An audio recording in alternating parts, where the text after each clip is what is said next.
When you remember what we discussed in the previous sessions, this segment is actually a continuation of the core themes that have been pushed forward in these segments. Specifically, what we are trying to do in this segment is to show you how you can test your target market in order to get a very deep understanding of your customers' needs, try to understand whether the choice you have made so far that you want to focus on that target segment is actually a feasible one that provides you with the fertile ground that need to have in order to create a new venture. So a quick recap, what have we done so far? And in this graph you actually see all the different steps that we have walked through so far. We have understood the technological characteristics that provide you with fungibility in your technology, meaning that you can address multiple market domains with your technology. We have also discussed how you can identify multiple market opportunities based on your technology. Remember that we talked about alertness, prior knowledge, etc. And in the last segment, we talked about evaluation criteria that you can apply to understand which of these target segments actually provides fertile ground for firm creation. We now build on this theme, but dive much deeper into market analysis, because many of the decisions you have made so far are preliminary. You've based them upon assumptions, and if you base your decisions on a significant share of assumptions in your decision making, then of course they are preliminary, because you might have gathered new information, you might gather new data that then questions your assumptions, provides feedback on your assumptions, and lets you decide on a more solid basis whether the target market you have chosen so far is actually one that is promising. Yeah? We will thus discuss in much detail ways in which you can perform market tests, but we also end this segment with an outlook on your future growth path, because the opportunities that you have identified provide you with some unique growth possibilities over time, meaning you can diversify into these other segments, or these segments could serve as a plan B should the first or should another market not perform as you have foreseen it. So let me dive more deeply into the market tests and how you can perform market tests. So let's look more closely at market testing. So far you have identified an opportunity, a market opportunity, which is associated with an unmet customer need. The question is really, is this only an assumed need? And how many people actually have this need? Oftentimes an entrepreneur derives his observations about customer needs also from needs that he or she herself has. But that might be a need that is idiosyncratic, meaning only you have it, or only few people have it, and that doesn't provide fertile ground for your startup. So one critical element that you need to do before committing to a market, especially since you have scarce resources, limited resources in your firm, is to test your market and try to understand whether the concept you're developing, your product, actually provides a viable solution, and whether you have competitive advantage, etc. Ultimately, we want to understand, is this fertile ground for planting the seeds of your firm? Okay? So what is quite important to understand is that your view, the entrepreneur's view, often doesn't align with the customer's view. So let's think about the following. You develop a product, you're very proud of that idea. You're proud about your product. You are enthusiastic about it. You want to show it to others. You are going there to others and say, wow, look at what I created. And there's nothing wrong with that. You should be passionate about what you do, and you should love what you do. The problem is only that you don't take critiques lightly. It's more a personal attack if someone criticizes your product, which is quite normal because you've worked so hard on that product. But there's also a risk to that, a trap, because you want to understand the customer's view. You need to understand the customer's view in order to make the sale. And if you put yourself in the customer's shoes, how does the customer feel about your product? But more generally, how does the customer see new products? So first, their barrier of attention is high. They are continually flooded with information.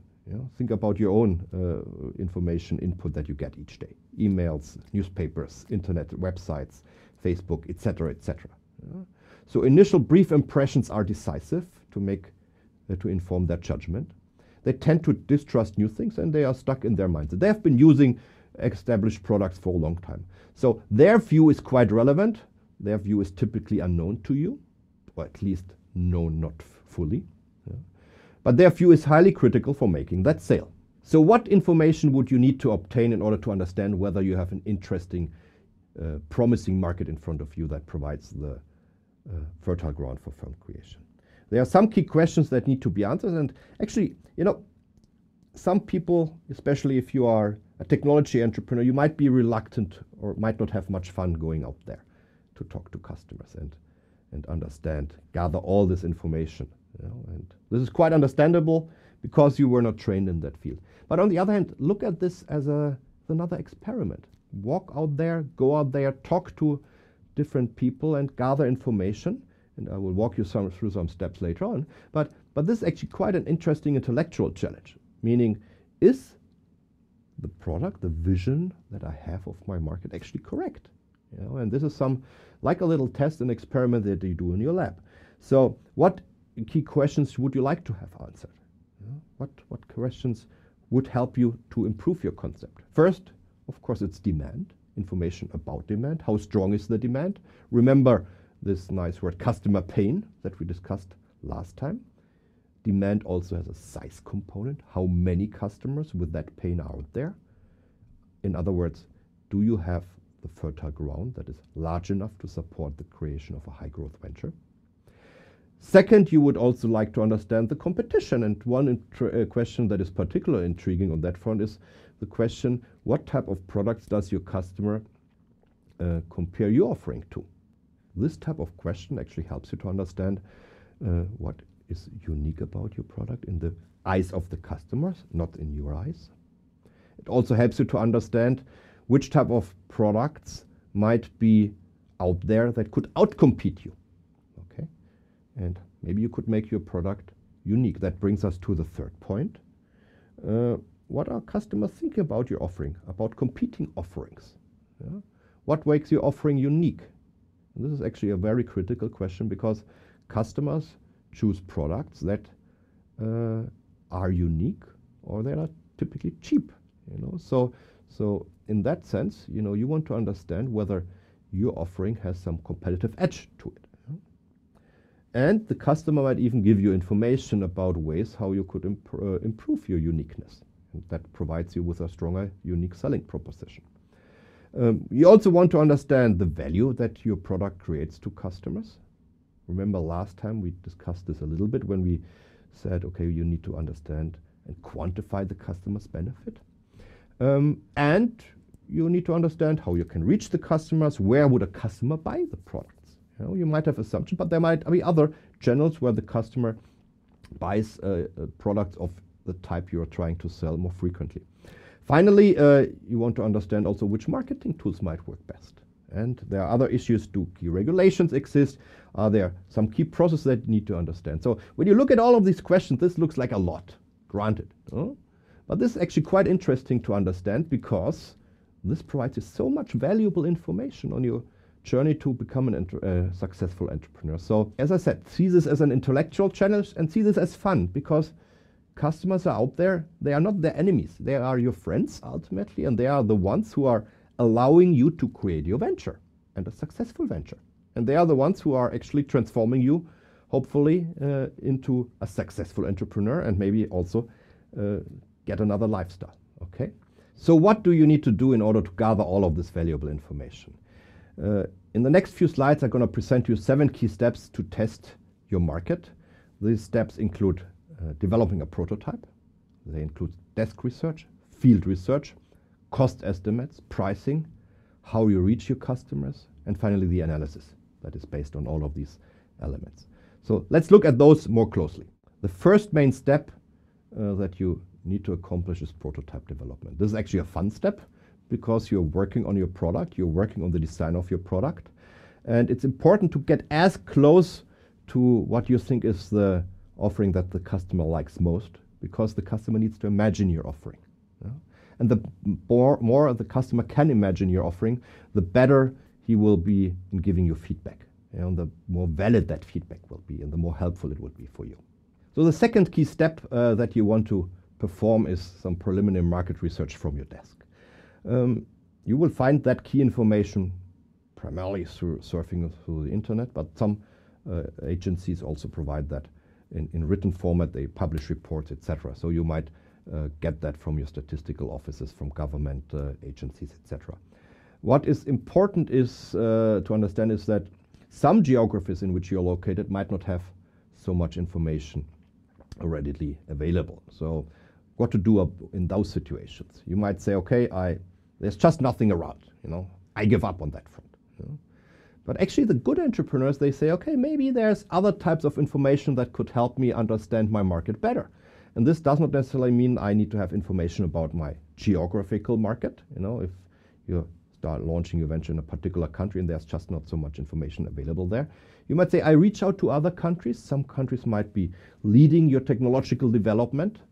There might be more information, advanced information available about customer tastes, market trends, so that you can actually learn from other geographies about your own market. So this is not underestimated, and as I said, this is providing you at least with some information to work with. Of course, desk research can never compensate other types of research, field research, and we will come to that in the next step. The third key step involves going to the field, and not yet to the customer, but going into stores, going into outlets, going into all kinds of physical spaces where you can try to collect information about your competitive arena.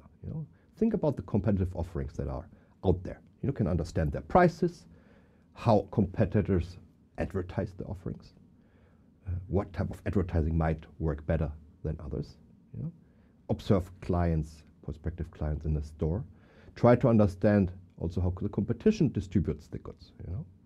And when I talk about the competition, this is defined very narrowly as those firms competing head-to-head, but you can also have a broader understanding here and say, okay, maybe there are ways of distribution that are conducted, that are done by firms in other industries that might be superior to my way of distributing to the current distribution systems in my industry.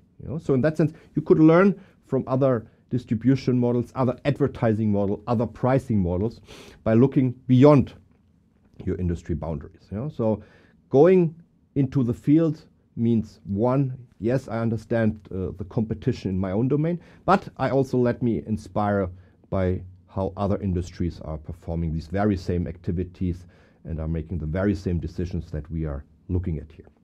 As a next step, estimate your own costs. In other words, how much would it cost to get your offering to the market? This is not yet to be confused with the pricing of your product. This is a different issue that we will talk about in the next step. This is just trying to understand how much would I actually have to expend for my product. So you need to research the price of supplies, for instance, how much the production distribution costs would be, how much office space, salaries would cost, and maybe if you have fearing losses, theft, you have to calculate that as well. And do not forget to include your own labor costs into that estimation, because you want to pay yourself ultimately a salary as well. But all of these points give you an understanding, well, how much is the cost of my own goods until they are with the customer? And this provides you with some indication whether you can be profitable over time. As a next step, you will turn to understanding the pricing level. And we have written here on that slide your potential price level, and this potential is actually very, very important, because you need to have some idea about your potential price if you move out in the field in the next step and talk to customers. So you need to come up with a valid idea of your price level, but this is also an idea that might change over time once you get to know the customer's reaction to your product, the customer needs in a much more deeper way. Frequently, entrepreneurs say, I will use these types of approaches that are listed here. They do cost plus approach, so they might say, I add 10% to the cost of my product and this will be my price. Or they will say, I use the price of the competition and I subtract 10%, so my product is more attractive. Or they do a very timid, which means low pricing, which ultimately leads to products that are cheap, but that you might leave money on the table that way. So why are these approaches problematic? These approaches are problematic because of various reasons. And I think the primary reason is because they do not take into account the value that you create with your offering to customers. So think about the following, in a cost plus approach, you might say, okay, this product costs 20% above my costs. But in fact, you create much, much more value to the customer. So the customer would be willing to pay much, much more for your product. And this also means, well, hey, I leave money on the table. The customer would pay me more. Okay. Similar price of competitors. If you have a product that outcompetes other products, why not charge more? And the same story with a very timid or low pricing. Yeah? So in that sense, take into account and take this by heart. Try to understand the value that you're creating to your customers. So in the next step, step 6, you actually reach out to customers in your market. Yeah? This is actually a fun step, a step where you can learn a lot. It's fun because you finally meet those people that are actually your potential customers, those who will support the creation of your company. So these are vital people. And it's also an intellectually interesting, stimulating activity because the customers might confirm or disconfirm your assumptions. So don't be sad if they disconfirm your assumptions. See this as a learning opportunity. And this is quite important to realize. Imagine if a customer gives you negative feedback on some product features. You could be devastated. And I think many of you would be devastated because, as we said before, this is your baby. This is something you develop for month and month, and then the customer gives you negative feedback. But see the flip side to that. You have now an important learning opportunity ahead of you. You can adjust your product and you can fit your product better to the customer's needs. And this is good to happen early on in the venturing process and not when you have spent lots of time and lots of funds on exploiting an opportunity only then to realize that the market you have thought would be there doesn't exist. So a good rule of thumb would be that in a fairly homogeneous market that you are talking to 50 customers and try to collect feedback on all these dimensions that we discussed before. In a B2B setting, this could be fewer companies because there might be fewer out there. What is important there is to realize that, well, I need to get in touch with that person who ultimately makes the buying decision. Yes? Not anyone in the organization, but who is deciding upon this purchase. This might be a group of people, but try to understand their preferences, try to understand their decision-making rationales, because that will help you to tailor your offering, your marketing tools, your marketing strategy to the needs of the customer. So finally, in step 7, you come home with lots of data that you've collected. You have collected data from your desk, you've collected data on your competition in the field, you've collected data from customers directly. And these many data points provide you actually with some solid background in order to make more informed decisions. So these types of data actually can be confronted with the assumptions you had before and say, okay, maybe some of the assumptions about the market, about the customers, about the distribution that I held before are not correct or need to be adjusted this and that way. And as I said regarding the previous slide, this is not negative information. See this as a learning opportunity to advance and improve, to get from good to great. Maybe not all of the information you have collected, not all the data you have collected is equally important. What is particularly important, however, are the comments from your customers. Take them to heart. They are priceless in a way, because these people will ultimately spend the hard-earned money on buying your offering. So you need to understand how they tick, what they prefer, what they don't like, and what they like about competing products. But ultimately, avoid paralysis by analysis. You can only analyze your data so much before going into the field and launching your product. You will never understand how the competition reacts to your offering unless you enter the market. So there's only so much you can do in market testing, even with solid customer information. Just be aware of that limitation. So these 7 steps should provide you with some solid information regarding the target market you have thus far envisioned for your venture. And you need to ask yourself exactly that question that we have put up there on this slide. What does the analysis tell you about your chosen market? Is this the fertile ground for my venture creation process? Would I have to pivot to another domain? And this is quite important here. Is there a plan B? And yes, there's a plan B. Coming back to the initial opportunity exploitation roadmap, this is the plan B. You can say this initial target market that I tested does not hold. It's just not there. And this is, as I said, not a bad outcome. It's an outcome that has cost you, of course, some energy, some worry maybe. But, you know, it's better now to fail before you have had lots of expenses and say, okay, I skip this market, but I move into another market domain. You know, and that another market domain might be this market up here. It could be plan B. You know? Or if, let's do it differently, if this market actually was a good one, you know, you could then say, okay, in period 2, I will stay, of course, in that market, but I also will enter another one. You know, so that market here was basically the stepping stone to get to another market. And this provides you with some interesting exploitation possibilities going forward, because when you think about the time, you know, this might be a couple of years here, there is an exciting growth story associated with your venture that you may not have had if you only have looked at one market opportunity. There's also an exciting value creation story here, but also there's an interesting risk mitigation strategy here, because as I said previously, if this market here does not work out, we have a plan B in store. This plan B is up here. So in other words, if you come up with this more sophisticated way of creating your venture, you have foreseen future growth options, and you have also mitigated your risk, which is what good entrepreneurs always do. So with that said, you have an exciting intellectual challenge in front of you, exciting activities in front of you.